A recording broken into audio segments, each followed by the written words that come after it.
Terima kasih masih bersama kami di Loka 10. Pemirsa, Jakarta langganan banjir. Masalah genangan air ini sudah menjadi isu tahunan bagi ibu kota. Kami akan mengulasnya dalam Friday Point of View.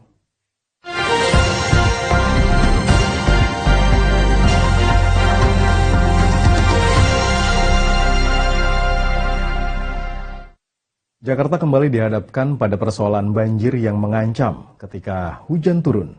Masalah genangan air ini sudah menjadi isu tahunan bagi ibu kota. Meski intensitas hujan masih tergolong ringan, sejumlah ruas jalan utama di Jakarta langsung terendam air. Situasi ini menunjukkan buruknya kualitas sistem drainase dan pengendalian air kota.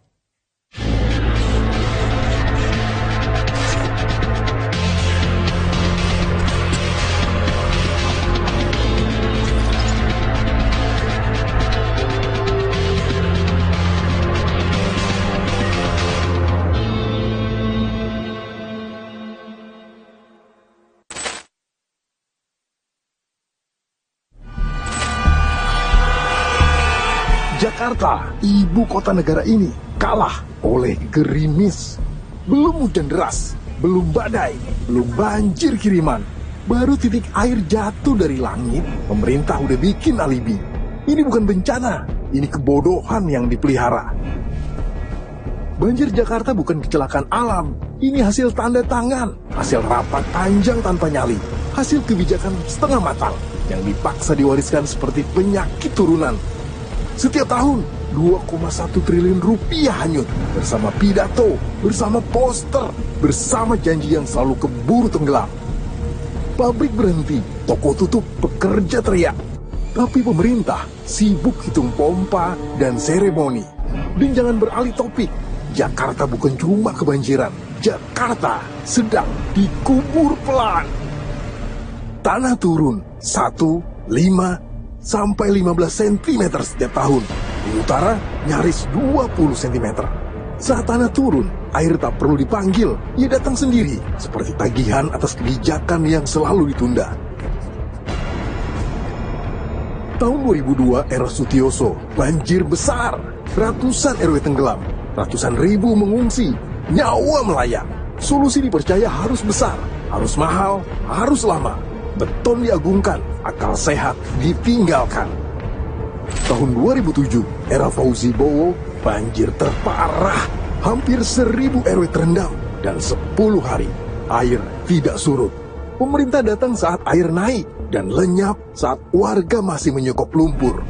Gedung tumbuh, air tanah disedot dan tanah ambles. Tahun 2013, era Joko Widodo, normalisasi, air lebih lancar. Tapi apa harganya? Penggusuran, luka sosial, dan air tanah tetap diperkosa tanpa ampun. Era Basuki, banjir turun dalam angka, tapi konflik naik dalam nyata. Dan tanah masih terus turun tanpa ampun.